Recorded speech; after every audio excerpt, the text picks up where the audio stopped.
ঠাকুর, মা ও স্বামীজির চরণে আভূমি লুণ্ঠিত প্রণাম নিবেদন করে স্বামী ভূতেশানন্দ মহারাজের শ্রী শ্রী রামকৃষ্ণ কথামৃত প্রসঙ্গ থেকে পাঠ শুরু করছি।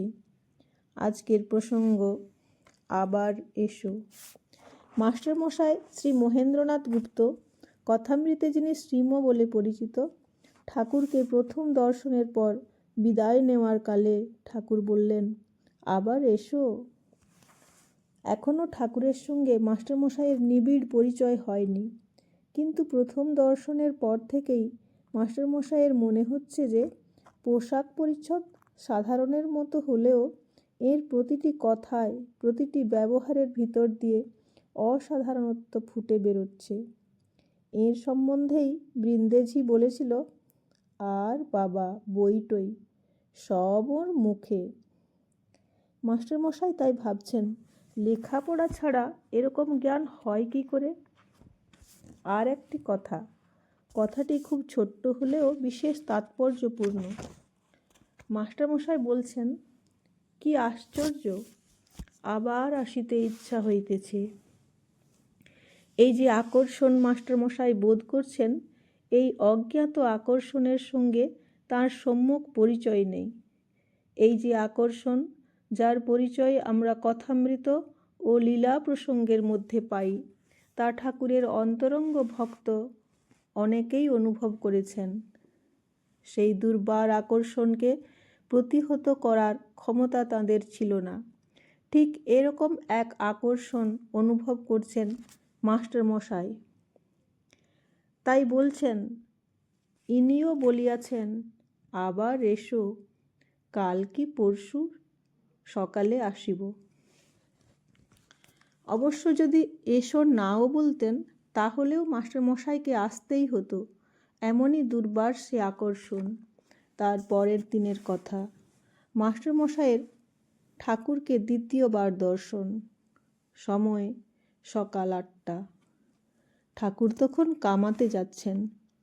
তবু মাস্টারমশাইকে দেখে বললেন, তুমি এসেছ? আচ্ছা, এখানে বসো। ঠাকুর কামাতে যাচ্ছেন, আর সেখানে মাস্টারমশাইয়ের মতো প্রায় অপরিচিত একজন বসে থাকবেন, এটা শিষ্ট সমাজে যেন কিছুটা রুচি বহির্ভূত দেখায়। কিন্তু ঠাকুরের মধ্যে ওরূপ কোনো লৌকিকতা নেই।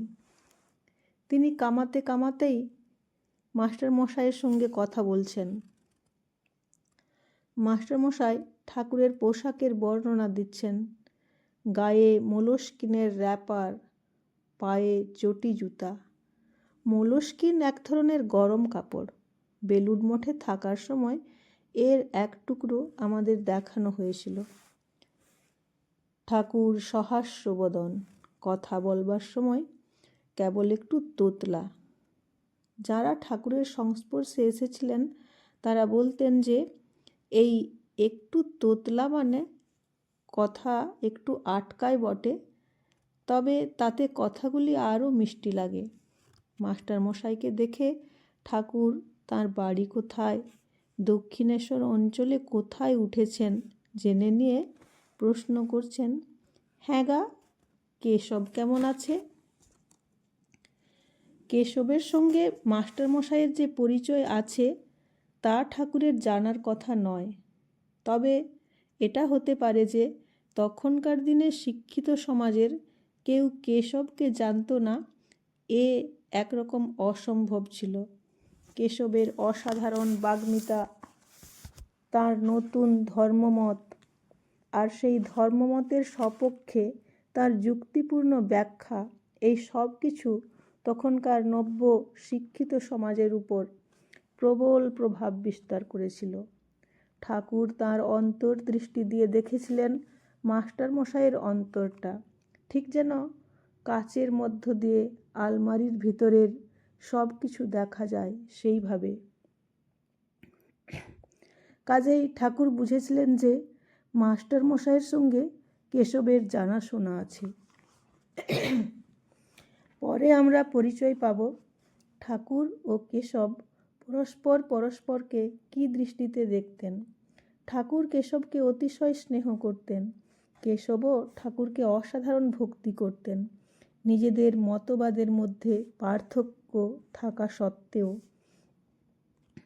ঠাকুর মূর্তি পূজা করতেন, আর পৌত্তলিকতার বিরুদ্ধেই ছিল ব্রাহ্ম সমাজের প্রধান আন্দোলন।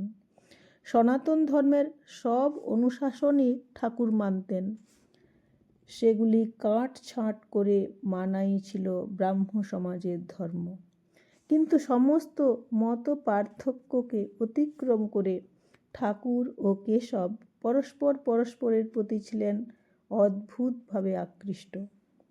যে ঠাকুর কোনোদিন কোনো পার্থিব বস্তুর জন্য মার কাছে প্রার্থনা জানাননি, সেই ঠাকুরই আবার কেশবের অসুখের সময় মার কাছে ডাব চিনি মেনেছিলেন। আপাত দৃষ্টিতে আমরা তখন বুঝতে পারতাম না যোগসূত্রটা কোনখানে। ইতিহাস সাক্ষ্য দিচ্ছে যে উদ্দেশ্যে ঠাকুরের আশা, কেশব ছিলেন তার সহায়। আমরা পরে দেখতে পাই কেশবের মাধ্যমেই ঠাকুর তখনকার ইয়ং বেঙ্গলের সঙ্গে পরিচিত হচ্ছেন।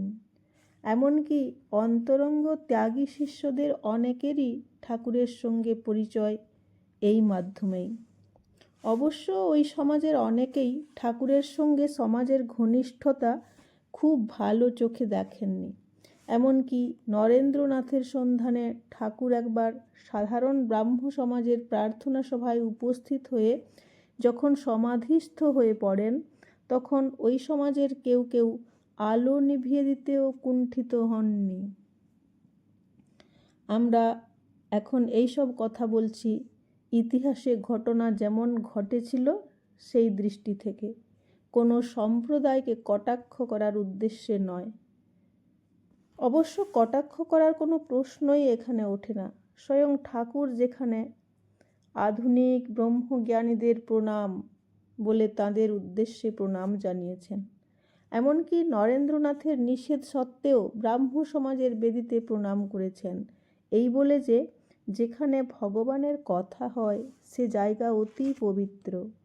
যাই হোক, যে ব্রহ্ম সমাজের সঙ্গে ঠাকুরের এই সম্পর্ক, সেই ব্রাহ্ম সমাজের সঙ্গে মাস্টারমশাইয়ের যে সম্বন্ধ আছে, সেটা হয় ঠাকুর তাঁর অন্তর্দৃষ্টি দিয়ে দেখেছিলেন অথবা লৌকিক জ্ঞানের সাহায্যে ধরে নিয়েছিলেন। আজ এই পর্যন্ত। ওম নিরঞ্জনম নিত্যমনন্তরূপম ভক্তানুকম্পাধৃতবিগ্রহং বৈ ঈশাবতারং পরমেশমিড্যং तं রামকৃষ্ণं শিরসা নমামি। तं রামকৃষ্ণं শিরসা নমামি। ওম পূর্ণমদঃ পূর্ণমিদং পূর্ণাৎ পূর্ণমুদচ্যতে পূর্ণস্য পূর্ণমাদায় পূর্ণমেবাবশিষ্যতে। ওম শান্তি শান্তি শান্তি। হরি ওম তৎসৎ।